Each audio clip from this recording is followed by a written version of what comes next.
The market's margin for error is extremely low right now, and interest rates are so high. If you want to start a business, your approach must be asset light, focusing on digitalization and automation. For example, what are we doing now? We're still internally developing a simple tool for automatically finding properties, but I wouldn't go and hire a bunch of developers right away. I would use existing APIs to connect to the Gemini model, run it on the cloud, and deploy a minimum viable product MVP there. This way we can see how the market responds, and our own team can evaluate whether it's actually useful compared to what we can do ourselves. Let me give you all a little preview.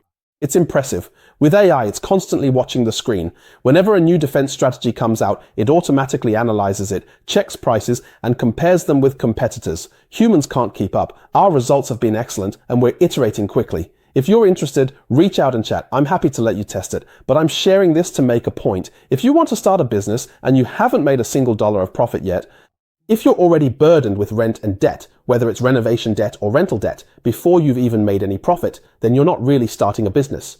You're just working for the landlord or for my clients. In fact, if you're renting my property, then you're working for me. So my advice is that in 2025 or even 2026, cash flow is still king and saving face is absolutely worthless. And finally, the last pitfall.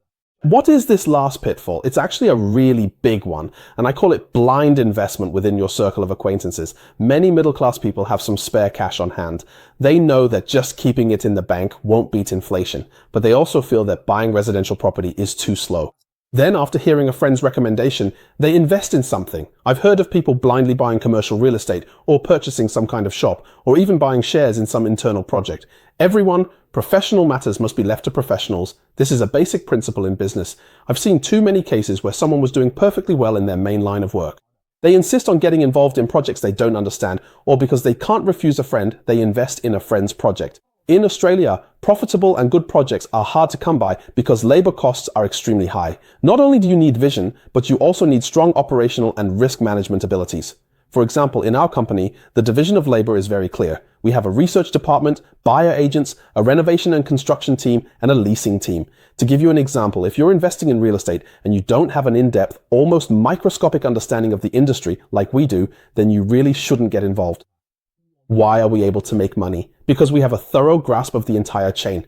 And because everything is under our control, that's how we're able to earn this money. You must never let trust in a friend replace your own due diligence. In these last few months of 2025, I've also started to reflect on many things, so I hope that you, watching this, won't spend 2026 just tossing and turning or struggling aimlessly. Instead, you should focus on preserving your family's wealth and use rational thinking to counter the uncertainties of the market. That's what our generation of the middle class should be like. I'm Joey, someone who speaks with data and always tells